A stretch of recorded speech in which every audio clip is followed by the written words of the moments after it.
Okay, hi everyone. Welcome back to the Princeton AI Alignment and Safety Seminar, or PAS for short. PAS is a virtual and collaborative space for diverse researchers to learn and discuss how to align increasingly capable AI models for safe behavior. I'm Yang Sibo, and I will be hosting today's session with Sadika and Professor Sanjeev Arora. The seminar will be 1 hour long and live streamed on YouTube. During the session, you are welcome to post your questions or comments on the YouTube chat. You are also welcome to join our web mailing list and follow us on Twitter to get notified of speakers and live stream links. You can find these links in the live stream chat. Today, we're very excited to have Aleksander Mądry joining us. He's a head of preparedness at OpenAI, working on tracking, evaluating, forecasting, and helping protect against catastrophic risks related to the frontier AI models. He's also a professor of computing at MIT and currently on leave, while he has been serving as director of MIT Center for Deployable Machine Learning and also a faculty co-lead of the MIT AI Policy Forum. Without further ado, let's welcome Aleksander. So yeah, thank you for introduction. Let me just share my slides. Okay, hopefully you can see them. Welcome everyone. Thank you for the invitations, and I'm sorry I couldn't come to Princeton in person. It's always lovely to visit.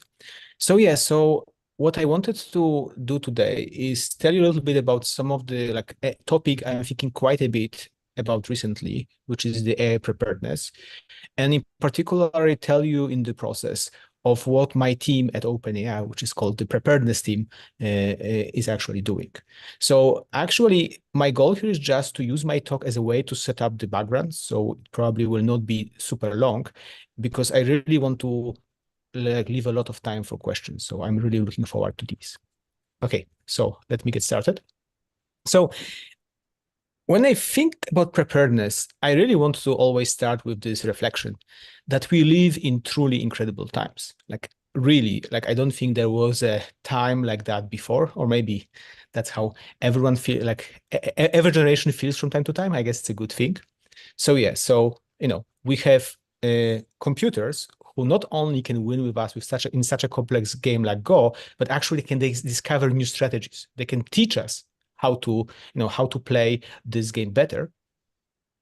We have cars, which are, well, almost self-driving. This is something that is really becoming more of a reality than you can imagine. You can have Waymo taxi that drives you at least around San Francisco. So we are clearly making strides here.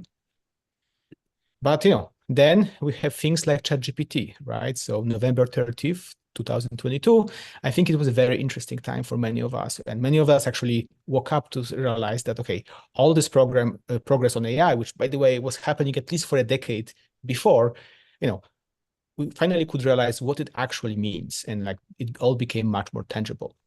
But of course, this is not just about the text. This is also about generating novel inputs, like images, and recently it's even videos. Yes, and what I find it's striking about this video is not only that it's quite realistic, and even though it's completely AI generated, but actually it's engaging and interesting. There is something something engaging in this video here too.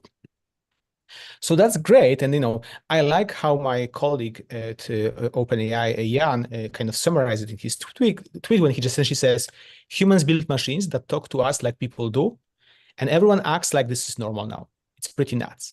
And indeed is nuts. It's again, just we get so used to all this progress and all these things happening that we all kind of took it in stride. But we should really reflect again, 10, 15 years ago, all of this would be complete science fiction, right? And here we are, and again, this feels like just new normal, and we seem to be fine with it.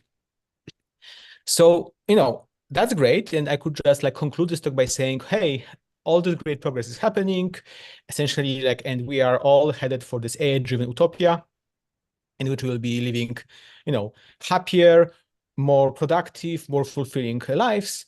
Except, yes, I genuinely believe that this is potential future. Actually, this is the future I do hope for. But also what I very much realize, this is not a future that is preordained in any actual way, right? So let's talk about this a little bit, right? So what is the state of AI today? And again, people who are tuning in for the seminar probably are quite familiar with that.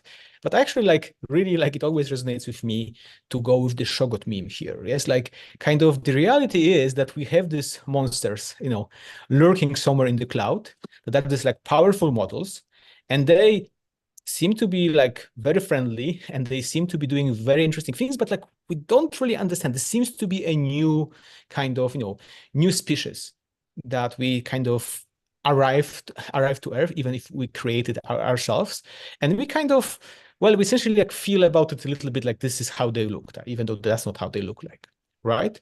So of course, when I post to you this picture, like it also evokes certain feelings that like make you not only like happy about the future, but also starting to worry about things like safety, right? So yeah, so what kind of things might we be worried about when we think about these models? And I really, this is actually very important, I want to be quite specific about what kind of things we may be worried about. Well, so one thing you might worry about is cybersecurity. Okay, so essentially, the question is like, we live in the world where there is a lot of sophisticated and less sophisticated cyber attacks all around us. So far, they are mounted by humans, but how can AI change things here? Like, how can it change the game here, right? And of course, what people usually fear in this context when they think about AI is some sophisticated attacks, essentially like AI becoming the super hacker that discovers new vulnerabilities and just uses them in this kind of superhuman, super intelligent way. And that's definitely something to worry about. But I would say what we should be much more focused right now is essentially AI kind of smoothing the edges, essentially like helping even an average hacker to become more efficient and essentially like expanding the surface of attacks. Okay, so essentially it's more about like much of actual like cyber attacks is quite mundane. It's also like quite a lot of grind, and AI kind of making it faster, easier, and more accessible to execute at scale. I think that's, at least in the short term, that might be one thing to fear about. Okay, the other set of things that that people worry about in this context is so-called CBRN risk, so chemical, biological, radiological, and nuclear threats. So, for instance, I think the one that people paid the most attention to recently is, to what extent can AI help with fuel biorisks, right? So essentially, like we do know there are systems like AlphaFold, which understood something or are able to really like do something quite remarkable in some important context of biology. And then there is all the knowledge on the internet that is about biology and also things that are kind of dual use. And the question is, to what extent, AI that inhales all of this knowledge might kind of change the landscape here. And what is important here to do is to have a proper kind of baselines. So the question should not be like, does AI have this information that are on the internet? Like to some extent, like that's inevitable, but rather how it might provide better access to the information than what, the search engine might, right? So kind of compare it to the internet. So this is actually something like one of the things that my team at the Preparedness of OpenAI actually looked into very kind of, very deeply.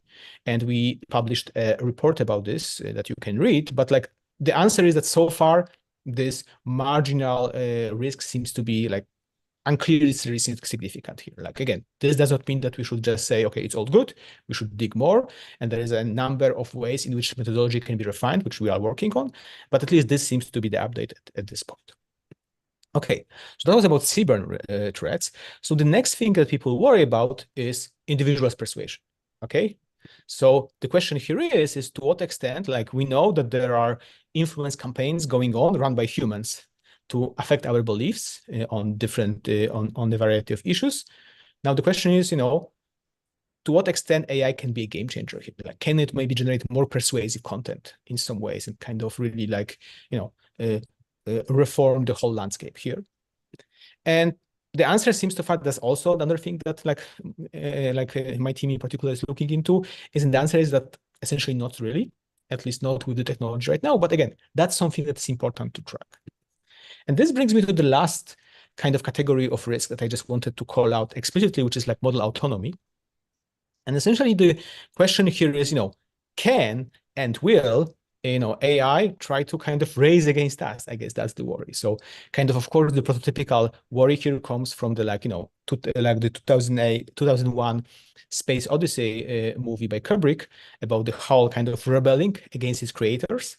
But, that's definitely a worry here, but also, I think the more basic questions that are kind of on the trajectory there is just like model autonomy in a sense that, okay, can the model in some sense become agentic? Can it like survive on its own? Can it kind of earn money? Can it spin its instances in the cloud sphere? So essentially like trying to understand where we are in this risk is also kind of super important. So these are like some of the things that one might be worried about. And the question is like, how should we approach these risks? Right. And, that's, I guess, the moment where I want to tell you a little bit more about like how the safety work at OpenAI is structured. So essentially, like when I try to explain that, I usually like to use this kind of align things. Like I view safety a bit of like lying on an axis. And on the one side, we have like worrying about people getting OpenAI's AI, like ChatGPT, to do bad things, abusing the systems to do something bad. And that's what the so-called safety systems team at OpenAI is kind of in charge of and and kind of working on. Now, on the other side of this axis, you have kind of worrying about the AIs of the future doing bad things to people, like choosing or like doing this because they are misaligned. And this is what the team super alignment at OpenAI is working on, just kind of trying to prepare us for the super intelligent systems and making sure they're aligned with our preferences and intents.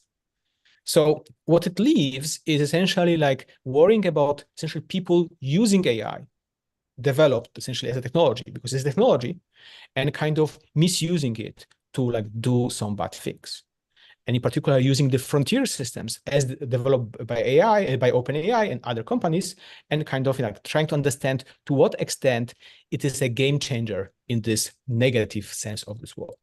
Okay. And that's what my team preparedness is focused on. Okay. So let's talk about preparedness.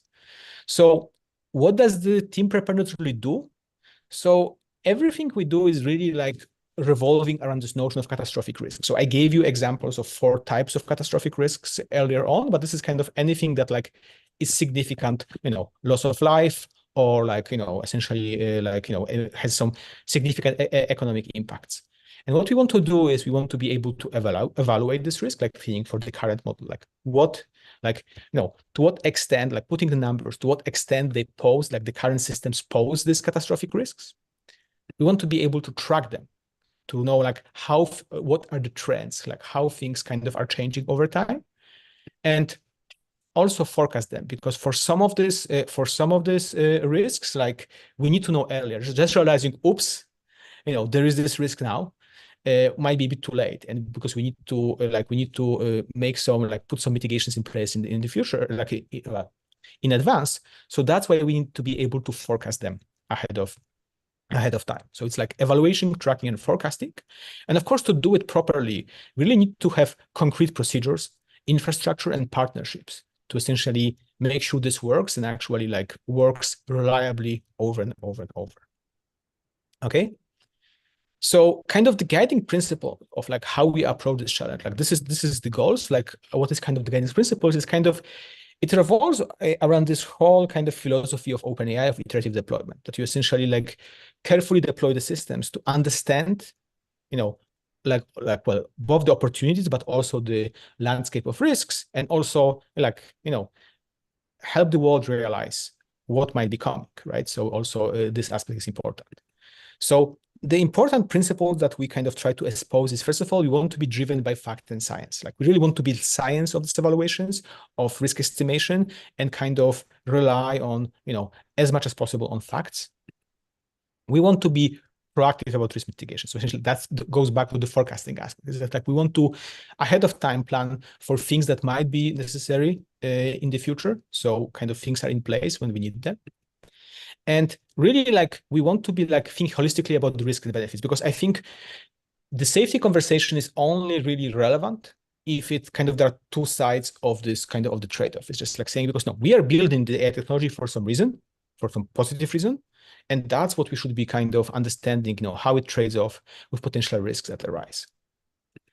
And as always, we need to be on the lookout for unknown unknowns. So yes, I listed for you like 4 potential vectors of risks, but I'm sure there are some other ways in which AI can be misused, right? And maybe we don't know what they are yet, because like the previous ones were mostly about things that like we as humans do, and we worry that AI might be doing them as well, or even do it better.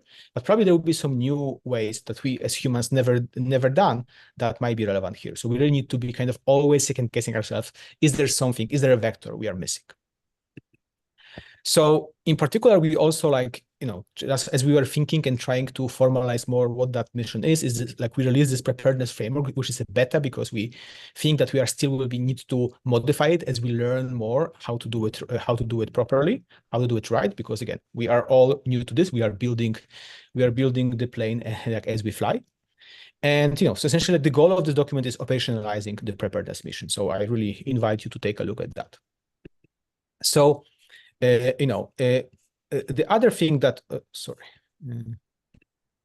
that is important here is that we want to be really like this preparedness framework really wants to be explicit about evaluated risks and essentially their grading. So we want to like specifically list what are the risks we are looking at, and like how do we grade our current evaluations of them.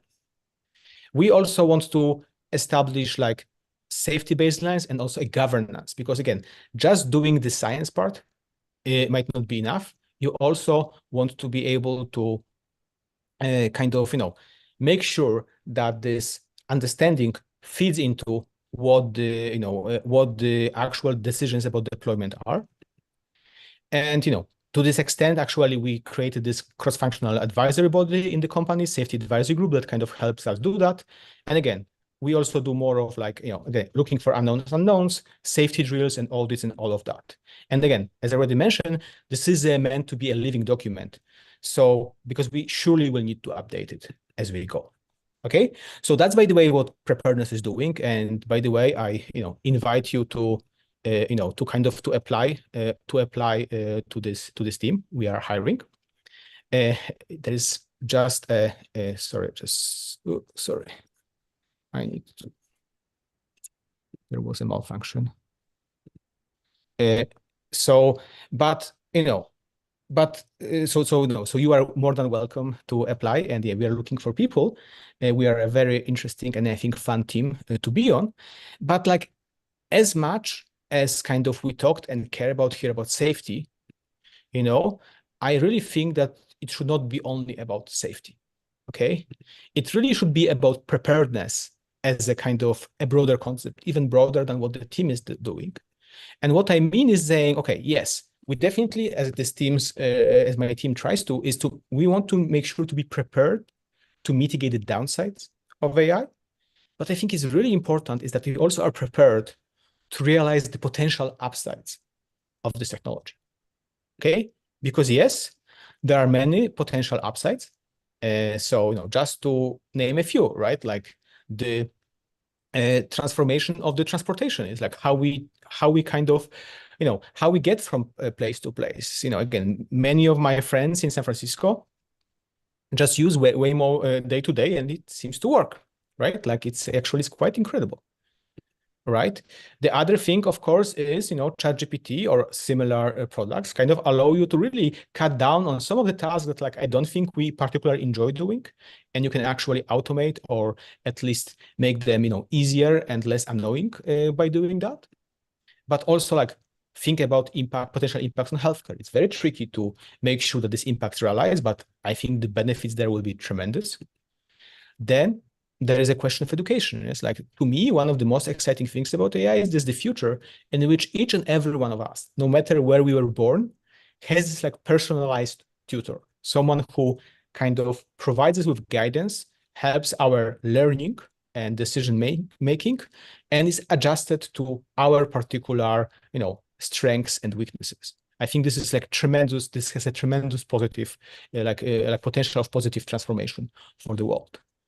And then finally, like the one thing I want to highlight here is just essentially the potential impact of AI on science. Because in the end, much of the progress of humanity and much of the kind of prosperity was fueled by scientific advances. So if AI can fuel that as well, that I think will be a huge upside here as well.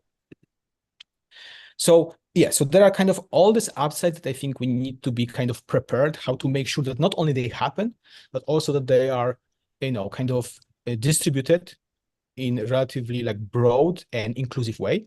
Again, this will not happen automatically. This is something we have to think about. This is also about like, again, the policy and other kind of, policymakers in society preparing and making sure they modulate these impacts the right way. But also, not to be too philosophical here, it's just like, I think it really forces us to rethink a bit what it means to be human, right? So there is this popular kind of discussion of like, what are this, the models like ChatGPT, they are like glorified autocomplete or stochastic parrots, or these are kind of things. And in some sense, all of this is right.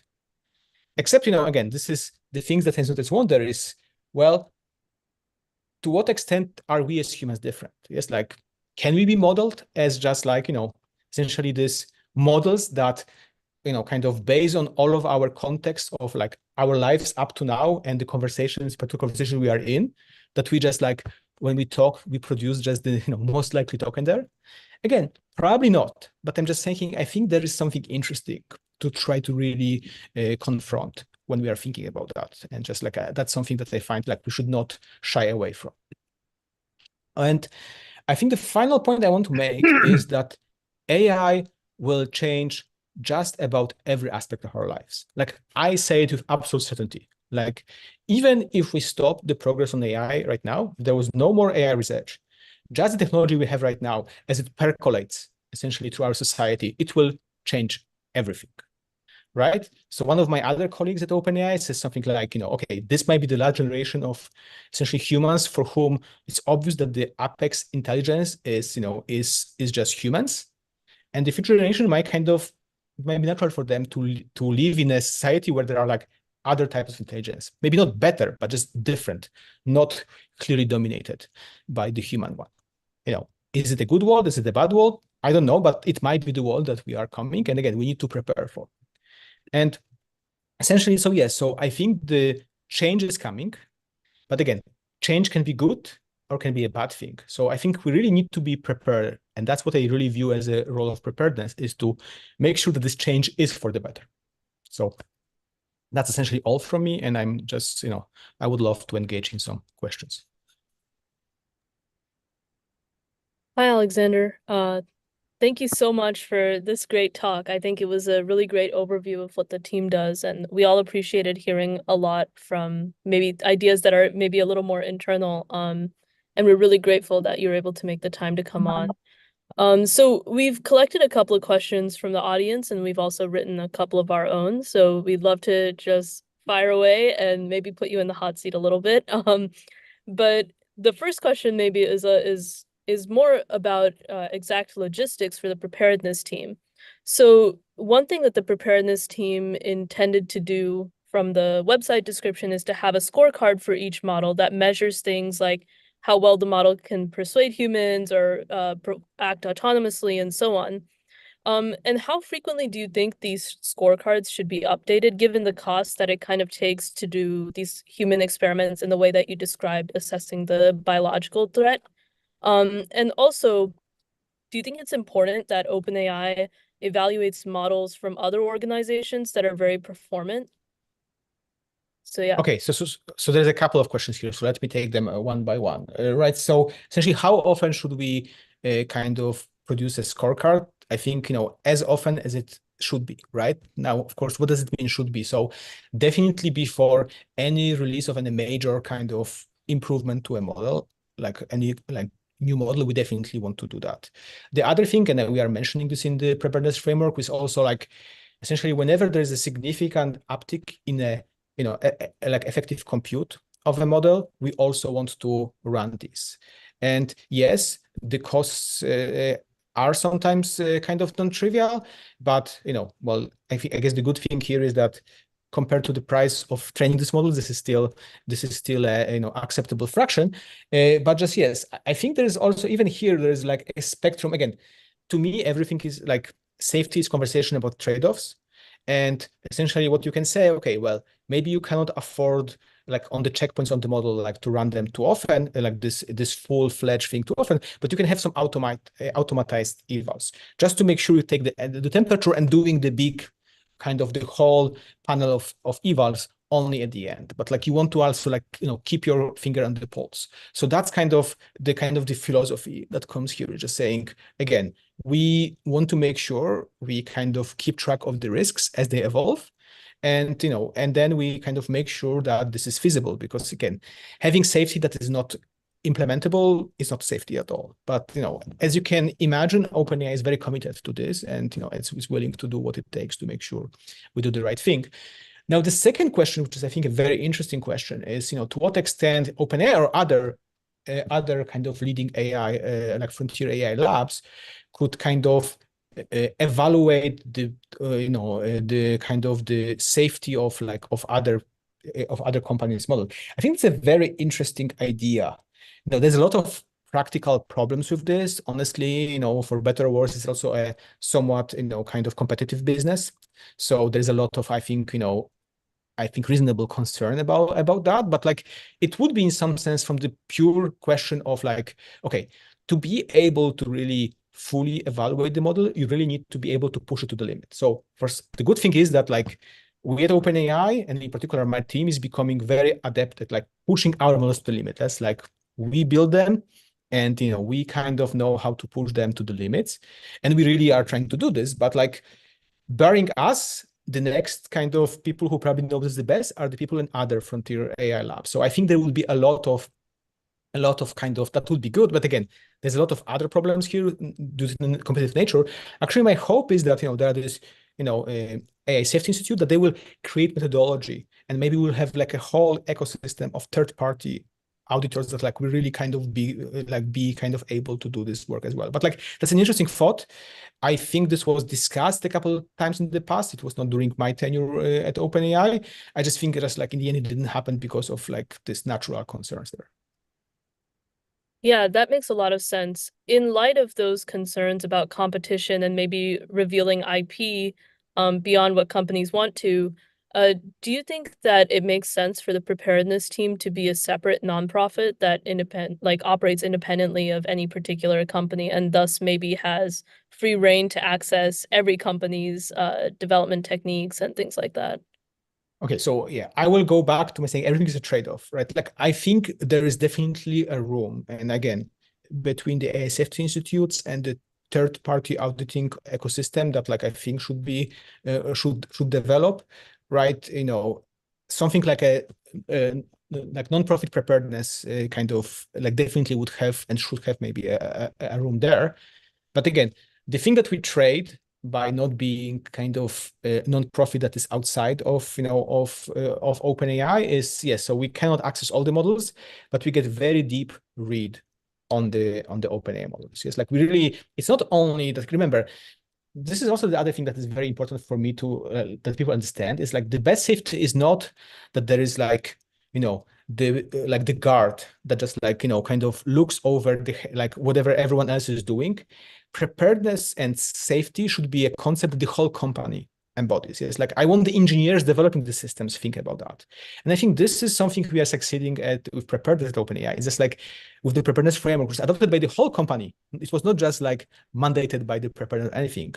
Our SAG is a cross-functional body, which is like the safety advisory group. It actually has people who are like from product, people who are from like research, people who are like building the systems, like because it's a shared responsibility. So I think it's a very different type of insight, but also like building understanding of safety, that what this kind of like non-profit third-party organization would, even though I think there is a room and should be such organization as well.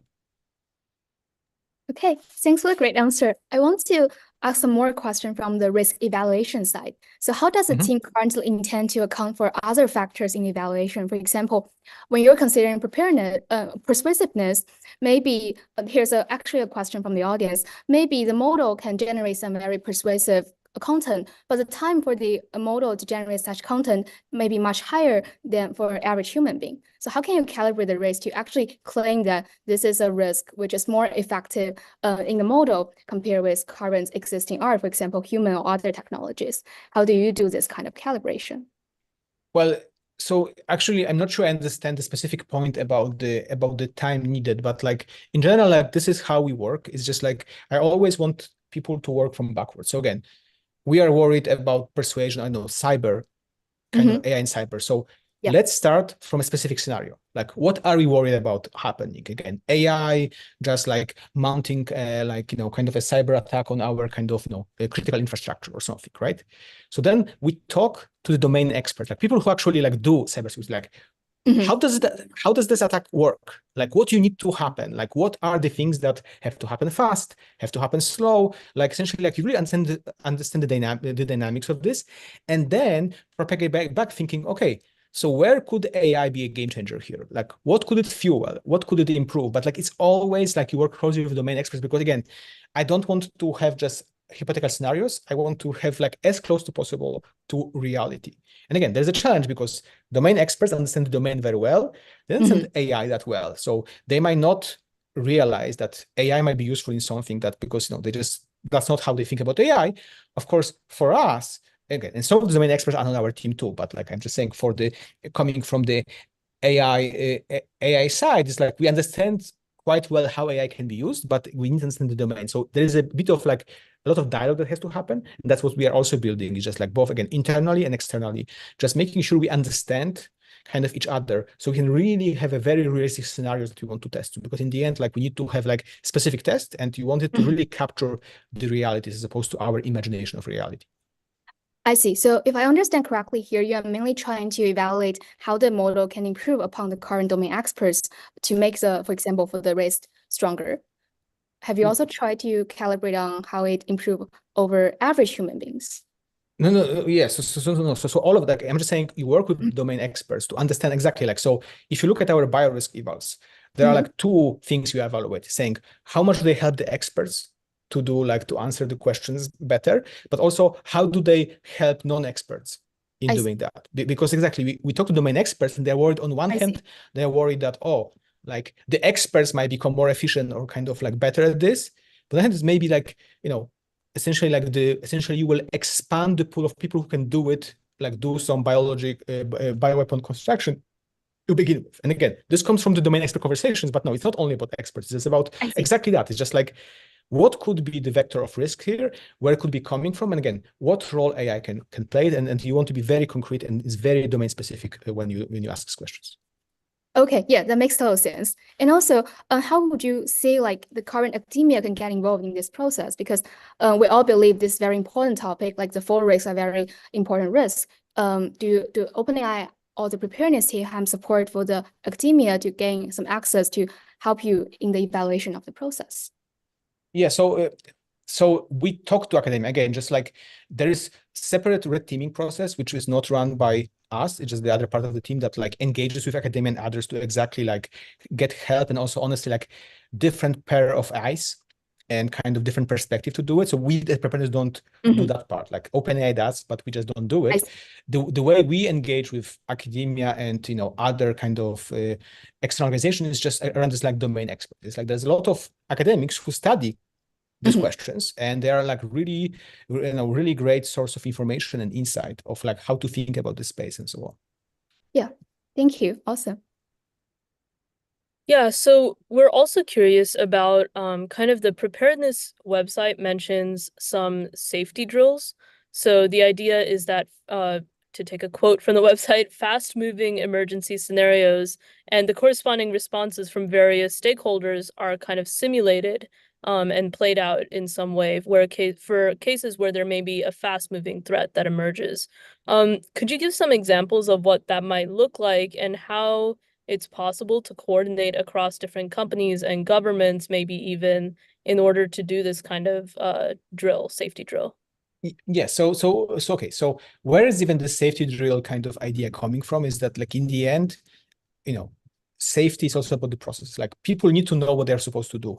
Well, you want them to do the right thing, but if they don't know what the right thing is, it's hard for them to do the right thing. So it's like, it's at the very basic thing is exactly like, who will you call if you notice something, and like, again, who is supposed to make a decision, and so on. So this is kind of the role of the safety is just to make sure like we work out these processes, very mundane process sometimes, and everyone kind of knows how to do it. So of course, for now, we are starting to do it only within OpenAI, because again, this is just about understanding that. But yeah, over time, I think the way we want to get is just we get this coordination, because probably if there is something worrisome that, there's some risk that like, one model poses, there's a good chance that the other kind of, the other models pose as well. Maybe just this is the first time we collectively realized this might be the case.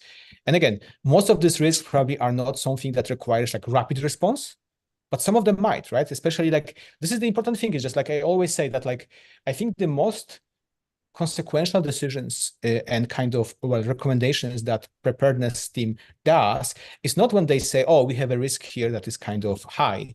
It's when we say the risk is low, because it always says according to our estimates. So, you always should have this paranoia of like, what if you miss something? And again, it is like, by just like the way things are, we might at some point in time, we might miss something. So being prepared, again, same word, for like what happens when you realize, oh shoot, there is something that we detect now that actually is very important, and we need to kind of, intervene right away. Well, you need to have process for that, and that's what the safety drills are about. I see. Yeah, that makes a lot of sense. So with respect to this paranoia that you kind of mentioned, are you guys looking into any automations for identifying such scenarios? Like an audience member raised the point that models may be able to self-identify risks even sometimes.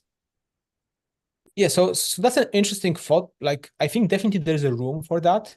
But I must say, I'm also like always a little bit skeptical of this, because like usually these models kind of, they attune to the like mode in data. So they might be looking for the like things that, is the most hypothesized about or talked about in this data. So I just like the false sense of security is something that's a problem. But I think as long as this is genuinely kind of viewed as a complementary thing and you don't over rely on this, I think this is a fruitful way to do it. Just we didn't do much of it yet. We do some automation during the evals, but still this is all very much human design driven right now. But I think that's an interesting idea. And by the way, it would be interesting to develop like science of this more. It's just like kind of just like, because the methodology clearly, like, how do you go about doing this? It's not obvious actually. Okay, thank you. And also in the beginning part of your talk, you actually talk about a few multimodals, which OpenAI is recently building. Do you also anticipate these models will present new type of risk compared to the large language models? And if so, how does the preparedness team framework will change in that space? And if and also whether you are able to share a few examples. Yeah. So I'm not able to share the example, but this is something we exactly like, like we need to grapple with this, because like, this is the paranoia speaking. It's like, you always don't want to just look under where the under the light, you want to things that are not obvious to you. And I don't think we have that good intuition yet, like how the cross modality, because it's not only about like, okay, when you talk about images, you know what to worry about. Yes, there are like some like, deep fakes, CSAM, like all of these things, but like the cross modality is the thing that like I am kind of like wanting to understand better what might be the new vectors of dangers here. So I don't want to share examples. Like, it's not that we have that many of them, but this is definitely something that we genuinely kind of like, want to be, like we are actually like explicitly thinking about like what we might be missing once these two things come together. This, because like, again, it's not just about one axis versus other axis, just like combining this together leads to new things. And again, academia would be a great kind of thought partner in thinking through that, because this is really about like, this is a new territory. So let's just explore it together. Yeah. So please share the API with Sora. Yeah. Okay. Well, actually, like, just to think with Sora, we're actually very careful with deployment. Is exactly because we want this iterative deployment. So we just like share it for now with like very few trusted partners. And as we kind of build our intuition and our understanding of this, we will kind of, we will share it more. Great. Looking forward to it. Yeah, so I think it's great that you kind of brought this up on your own, like identifying some areas where academics are able to contribute to alignment research. So our audience definitely has a lot of maybe more junior researchers as well as people who are looking to move into this space who might be more experienced in other areas. So are there particular problems that you think are especially tuned for academics to work on? And maybe relatedly, would you feel comfortable sharing some of your own personal decision making about moving your attention more towards the industry? Okay, so these are two, I think, very different questions, so we can explore them. Right. So to answer the first one is, again, the most of the ones is really the one that I mentioned. It's like it's all like terra nova, terra incognita to us, and I think trying to conceptualize like what are the questions you should be paying attention to in the first place. Like this is where academia excels at, right? It's like the diversity of thought, diversity of perspectives, and kind of questions. So like conceptualizing new types of risks, new types of attacks, like like I think all of this actually is thriving right now in academia and is extremely useful. So doing more of that. I think the other aspect of this is something that like it's kind of this also like, by the way, this positive preparedness, as I call it. It's just like, again, thinking about what is the future with AI that we want. And like, again, there's a lot of there that there are a lot of questions that like neither OpenAI or any other company either wants or should be making kind of answers to, because like we as a society need to come up with a vision, like again, how our future of AI should look like what are we trying to accomplish? And I think there is no better kind of, like party to drive this conversation than academia, right? Like that's one of the, historically, one of the important roles of academia. So just like saying like, yeah, what do we want AI to do for us? And there will be like trade-offs, there will be questions of preferences, and yeah, so that's that. In terms of my personal thinking, so that's again, well, first of all, I'm enjoying, the beauty of being a tenured professor, so I can take a sabbatical. Well, this is a leave, I guess, thing. So essentially, like I can just take a break to understand how things look like from like different perspectives. So that's part definitely of like, I work on AI for like before it for 5 or something a bit more years. So, from academic angle, I think at that time I almost never really interacted with industry that directly. I guess as being in industry, I just talked to them. So that was one perspective. So I wanted to definitely see what is on the other side of the curtain.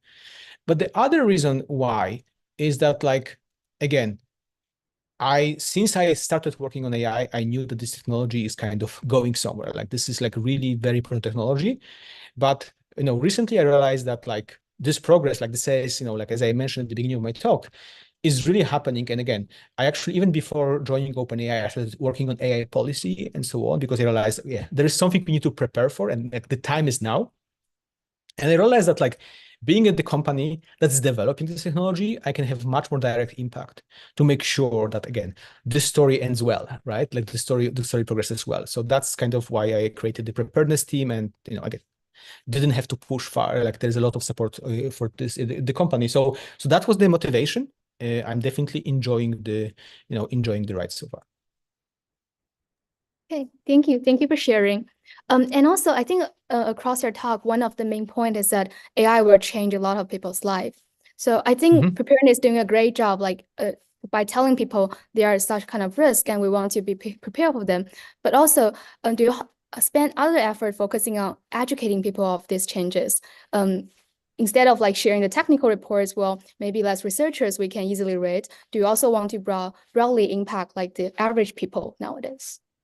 Yes. So again, this is not something that the preparedness team is doing, but it's definitely a big part of preparedness. And this is other parts. So our policy research team is like working on some of this and talking. And again, I think as a company, we should and we will do more, because yeah, I'm totally like, again, I think one of the privileges of being at OpenAI is I'm able to see the future, maybe half a year into the future, maybe a year in the future, but still the future. So I think this, both puts us in the position, but also like kind of responsibility to tell people like what might be coming and what kind of like what might be around the corner that that we should start to grapple with. So yeah. So I think what you are saying is definitely something we are actually actively thinking about. The exact form to be decided. So what kind of forms are you thinking about? Like courses or seminars? Yeah, so exactly, like, so I was thinking of like giving talks, reports. There are many many many modalities, and in some sense you probably want to use all of them because different audiences access different ones. But like but yes, so like from papers to like white papers to blog posts to talks, all of these. That's great. Looking forward to it. Yeah, thanks. I think also this seminar is maybe a great place to start with Well, that's why I'm here. disseminating. Well, one reason why I'm here. Yeah. And so one question from the audience who's maybe more familiar with your work in adversarial examples, do you see the insights there meaningfully informing your work on the preparedness team? And maybe one specific concrete question is like, if people are always able to adversarially attack large open sourced models, do you believe that one of the best practices for safety is to just not open source models? Or where do you stand in terms of the preparedness team, in terms of open sourcing these models that are highly performant? Yes, so I think this again brings me back to a mantra that like safety is about trade-offs. So on one side of the scale is the fact that open sourcing like has a lot of benefits, right? Like economic kind of growth, innovation, especially academia benefits from this, and like these are all things that we should take very seriously. On the other side, yes, the fact that like when you open source models, like essentially you can undo all of its safety training and all of that, like it's a reason for concern. So my thinking is that again, this is part of society. Like society needs to have a conversation about this. It's not about what preparedness thinks, it's about what society thinks. But I think these are the level of trade-offs. It's just, and I think, by the way, like I think the important role that the preparedness builds in something like is to build the science that properly allows us to account for all the risks here. So to kind of trade them off with benefits. So again, I think this over the coming months, this is one of the important conversations that we should have. I personally do think that we should kind of like be like cautious because I think the science is still very underdeveloped and like there's no takebacks in open source. Yes, like if you open source it, it's there forever. So that's kind of, I personally am a little more on the cautious side, but like I can definitely imagine a version of preparedness framework that the organization that wants to open source the kind of the model might go through. Again, the only problem is that there's no take back, so it probably would be more stringent. But like I think there's a conversation to be had. It's like I definitely like given the benefits, I can see scenarios, especially like for like definitely for less performant models, but even for the high performant models to maybe open source them. But like let's be careful there and let's make sure we understand the risk properly and ahead of time as opposed to as opposed to after the fact. Yeah, that's a great point. A follow-up question from one of our audience members is that despite the current safety measures in AI language models, it appears that advanced prompting techniques can still be used pretty reliably to elicit potentially harmful outputs. And in the scope of the preparedness team, these outputs could become even more catastrophically harmful. And so this raises a question, do you think that there is a fundamental design flaw in these models that makes it difficult for us to be prepared for these kinds of unexpected responses to adversarial inputs or particular prompts designed to elicit harmful behavior? Or do you think that this is something like we can patch up and move forward from? Yeah, so I think this is one of like extremely interesting scientific questions that I think we still need to grapple. So, definitely like, we made a lot of progress. I think there's more progress to make. And by the way, academic community is doing a great job to actually really help the thinking through here. And yes, so definitely like, I don't think we yet figured out what is the like end game on jailbreaks. Are there like, will some of this always be happening, or like is there a way to never like, actually I'm quite optimistic about this, but I think it might require changing a bit the technology. But like yes, so like I guess all I can say right now, like we need more science on this, but this is definitely one of extremely important areas to look into as essentially as the kind of as the like capabilities of our models grow. I see. Yeah, that makes a lot of sense. So one thing that I recall from your talk is that the goal is really to be prepared for models that are coming in the future. And there are quite a few people who believe that the models that are yet to come will actually have surprising positive capabilities. And in some sense, we've actually had more empirical evidence that this is going to be the case. For example, we've observed the capability to do in-context learning, which is a very useful capability, even though we didn't expect for that to be possible. So do you have, as in you or the preparedness team, have any concrete directions on understanding the positive capabilities that these frontier models may have? Yeah, so this is an excellent point. I mean, this brings me back to repeat again, it's just safety is about the trade-offs. And that's exactly what even in my talk, I wanted to make sure we don't lose sight of, right? Because if we only talk about the risk, then like, why do we need AI to begin with? Because like, why are we doing this? And there is, again, very compelling reasons why we want to do it. And as you say, we need to have a firm grasp of that as well, so we can do the kind of the analysis, like what is there to gain versus what there is to risk. So preparedness is, as a team, again, is definitely focused on understanding the second part of this equation, the risks. But yeah, our company, and in particular this SAG, the Safety Advisory Board, like again, it has people from all of this to exactly factor in the positives. And I do think that, yes, so, this is the result we already are doing at OpenAI. I think we should do even more because, yes, like this will be thing to do. Of course, I also want to be very clear. It's like, it's not like it's like positive, negative, and you can just like add them together and get, okay, if it's because, like there might be positive for some people, but negative for other people. So it's not like, it's like in the end, like everyone either gains or everyone either loses. So I think it's a little bit more nuanced than that. And again, this is where academia, society comes in to make the decisions. But yes, like I agree with you that we need to have more research from OpenAI, which we are doing, but also from other, again, academia, and just like talks about what are the benefits, what is there to gain, right? And honestly, I wish like that, as I wish we should have more science of safety, we should also have science of this like benefits. So I completely agree with that. Okay. Awesome. So as most of the audience today are actually graduate students or researchers who are working on AI and AI risk, what would be the suggestions you want to give them before we end the session today? Could you try to share maybe 3 suggestions? 3 suggestions. Wow, that's a let's start tall with order. one. Let's start with the most Yes. important one. Yeah. Yeah, so I think the most important one is that we are all very lucky, but we also have a very important role to play, especially people like in the audience who actually understand this technology and care about its positive use, right? Like, again, it's both a privilege, but also a responsibility. So I really want this to sink. It's just like, this is a very transformative time, an incredible time, but very transformative time. And the time to act is now, as in like really putting your talent and work to play. So that's maybe one realization. The other one is exactly like, again, AI is a technology that also captures imagination, which is great.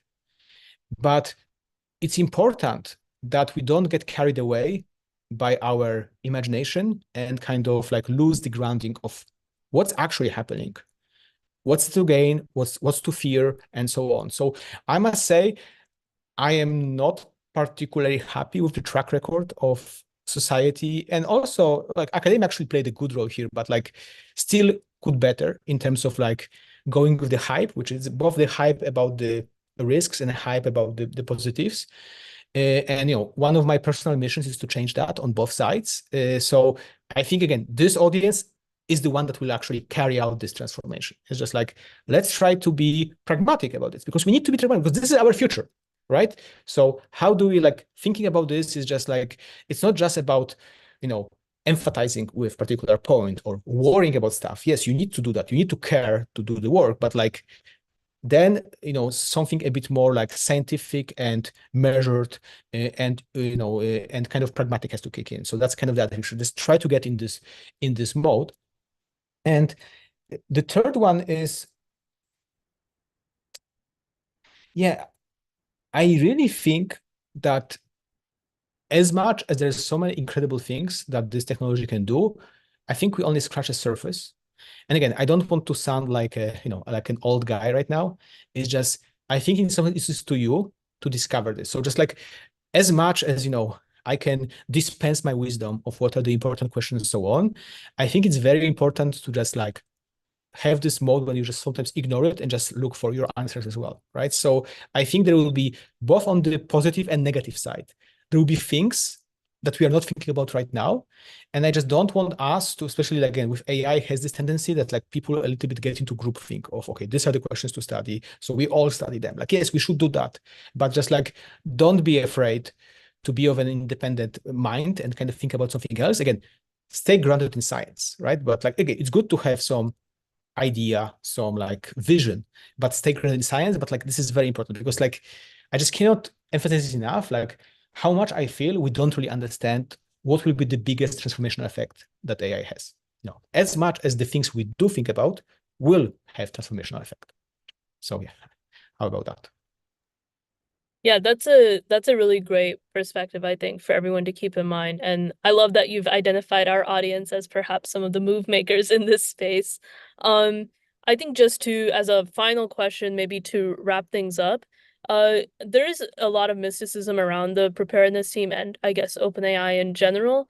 A lot of our audience are graduate students who are looking for different opportunities. So we wanted to give you the chance to maybe pitch why the preparedness team is a really great place to work, what the day-to-day might look like, what kinds of backgrounds are you really looking for, like theoretical, or what about domain-specific backgrounds like from chemistry or physics, and etc. Okay, a few things. So first of all, I think the preparedness team is amazing. I'm so proud of each and every one of member there, and like we're doing something important, but we also are having fun while doing this and like work hard. Having said that, I really don't think that like preparedness should be the thing to do. It's like, as I said, like even if the preparedness topic is the right thing, I think we need to build an ecosystem of different kind of organizations doing that. So like I will do a pitch for preparedness, but like I really don't want, like, it would be an unfortunate effect, even if it was physically feasible. Like if all of you came to work on the preparedness team, I don't think that would be the right outcome of humanity. So essentially, like, so that's that. So in terms of like what I find, like, okay, so what does preparedness do? What is interesting about this? First of all, there's this mission that we really are at the forefront of like trying to make sure that we as OpenAI, but also we as, let's call it society or even humanity, kind of are prepared of what's coming. And again, the important thing is that this is like there's not that many teams like that, right? It's like it's a very new kind of thing. So definitely it's not like you can graduate with a degree in preparedness or anything like that. So we look for people who definitely like have a strong technical background, because that's in the end, like the technology is changing, so you need to be able to keep up and understand its implication. But then like being creative in your thinking, and in particular, like I call it like having this kind of a little bit of like essentially like red teaming hat on, just thinking, okay, how is the system can be like, yeah, these are the rules, like how things can be twisted, how things can be used differently. Like that's something that is very very important for us. So kind of this is more about attitude. Like, yeah, you have to have, be understand the technology, but then like you need to have this extra thing that makes you think like outside of the box and do that. So I think that's the best I can do in terms of describing. So like actually our team has very different backgrounds. So in some sense, like I think the best way is just to apply and see like how it works. So in particular, part of our recruiting is like we did this like preparedness challenge where we ask people to essentially like come up with a hypothetical scenario in which AI can be misused.